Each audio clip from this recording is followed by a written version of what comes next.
Vince Montero here with Trivium Group, and if you've watched any of my recent YouTube videos, you'll know that I've done a lot of campaign creation videos for basically every single campaign type that's out there. Sponsored products, sponsored brands, and sponsored display.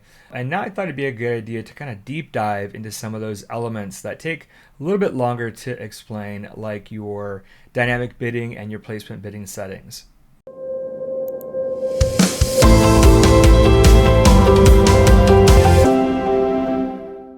So why don't we go ahead and take a look in the account.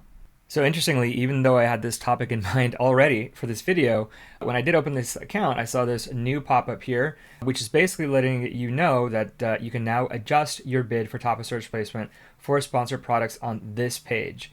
You can actually see the metrics for this placement on the placements tab within a campaign. And that's kind of where I was going to go, is show you within a campaign. So I just wanted to really quickly look at this to see what that looks like within. Oh, it looks like I do have that activated here. There's lots of new metrics here that I'm going to go over in later videos.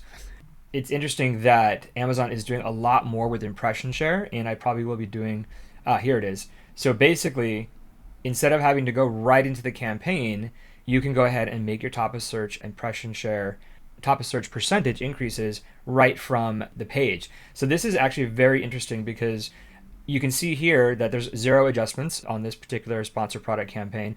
And this really does only apply to sponsored product campaigns. You can see there's a video campaign right here, and this option isn't available. It just gives you the top of search impression share.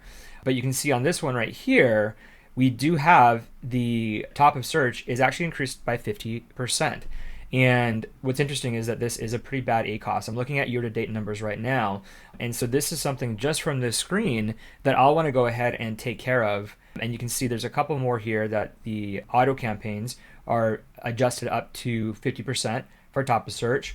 This one's not that bad of an ACoS, but this is a very interesting new way that Amazon is letting you see and make adjustments right here. So let's go ahead and make this reverse. I'm going to look for something that's maybe very good ACoS.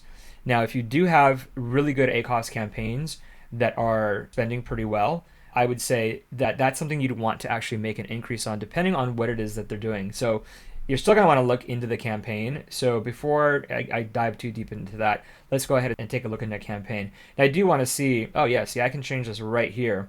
So again, this is a bad ACoS, and this is probably contributing to that. So I'm going to go ahead and decrease this down to 0 and hit save. Okay. Now, interestingly, there is another placement that you can do that's not visible here. So I've just went ahead and changed this. Let's pop into that campaign so you can kind of get a better feel. So once you're inside the campaign, you can click on campaign settings, and this is where you'll see kind of everything. Now, dynamic bidding is here, and then the top of search and product pages placements are here. So this is kind of what I was saying. Within the campaigns, you still can go in and take a look and see what's happening within the campaign. Now, I went ahead and changed this to 50% to 0, so that's why you're seeing the 0. But had I not just done that, be able to change it from here as well. So basically, they're just making this one section right here, top of search, visible from the main screen, but they're not showing you the product pages section. Changes that you can make here are to increase your bids to be seen potentially for a top of search, which is really what you want in Amazon, is to be seen at the very, very top of the page. So an example would be if you change this to, let's say, back to 50%, which is where it was, the bid potentially could be $1.50. So if it was $1 bid, it could be raised to $1.50 for this placement. So same thing goes for the product pages. So this is the placements where you see the ads that are on the product detail pages. So basically in the carousel, there's several pages of them. And if you want to be seen more there, which would be really, really good for your ASIN-based product targeting campaigns to use, again, same thing, you can make the adjustments. So I like to use these when looking at a campaign that's been running for a while. And similar to what I did with looking on the main screen, I could tell that that campaign wasn't doing well, so I did a decrease.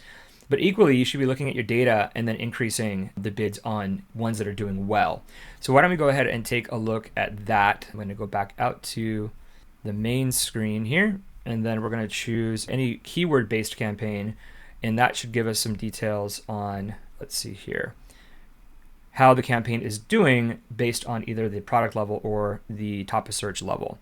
So placements is on this side in this example, and you can see here, this is showing you actual data.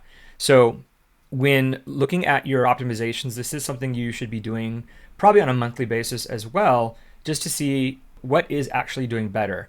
Is it the top of search that's doing well, or is it product pages that are doing well? And of course, if you want to be doing well or better in one area versus the other, you can actually add that and manipulate that here. But I'm going to go ahead. This is not a lot of data. I'm going to look at lifetime value for this particular account or this campaign. And what you can see here is that we've basically got 7 orders here and 19 orders here, a 20% ACOS and a 24% ACOS. It only has 7 sales, but the ACOS is quite better, almost 5% better than this one.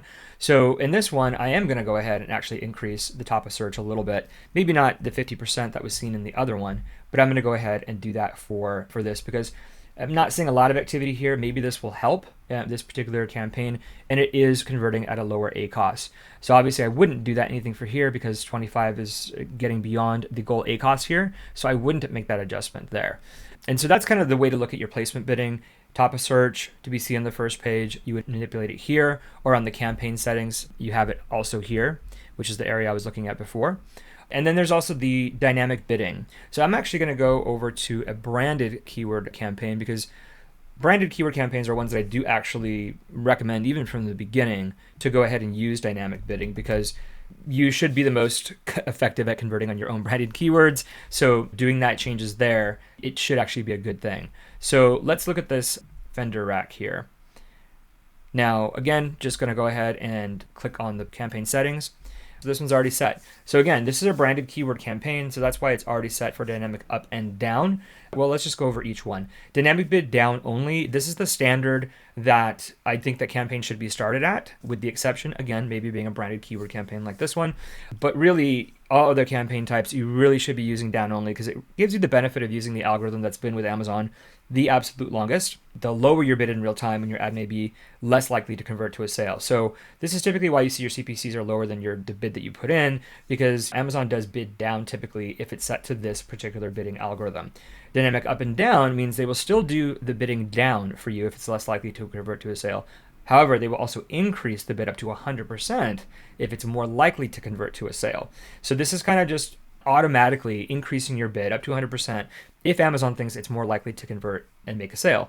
And that's why I'm saying I really leverage this dynamic bid up and down only for branded keyword campaigns because, again, your branded keywords should convert more than any other keyword, or campaigns that have been doing well for quite some time, maybe a couple months, 50 sales a week below your target ACOS, then I would go ahead and use the dynamic bids up and down. Now, fixed bids I would not generally use unless you're really trying to rank for particular keywords. This might be the exception for using this because it's basically saying exactly what you're bidding. If a person clicks on it, that's exactly what's going to be taken out. So if you're looking to manage your budgets, maybe this is something that you could use, but I do recommend the top two really only. Rules-based bidding, not something that I'm going to be likely to start testing until I don't see the beta here. Typically, anything within Amazon, if you see it's beta, I would kind of be wary of that and stay away from it, especially when it comes to PPC, because obviously this is spending your money. So maybe I'll do a follow-up video once that does say not beta anymore. So again, those are some of the things to think about when you are looking to make optimizations to your campaigns. Take a look at your placement settings again and your dynamic settings. And really, I recommend making changes, increases or decreases based on actual data. You can do some of these settings ahead of time. If you've got a big launch that you want to do and you really want to push it out, you can make it simple for you by maybe just going with all the suggested bids that you see when you create the campaign and then just increasing your top of search by maybe 50%. But again, unless you have that kind of money to spend up front, I always advocate looking at the data and then deciding on which ones you should start manipulating to get better improvements.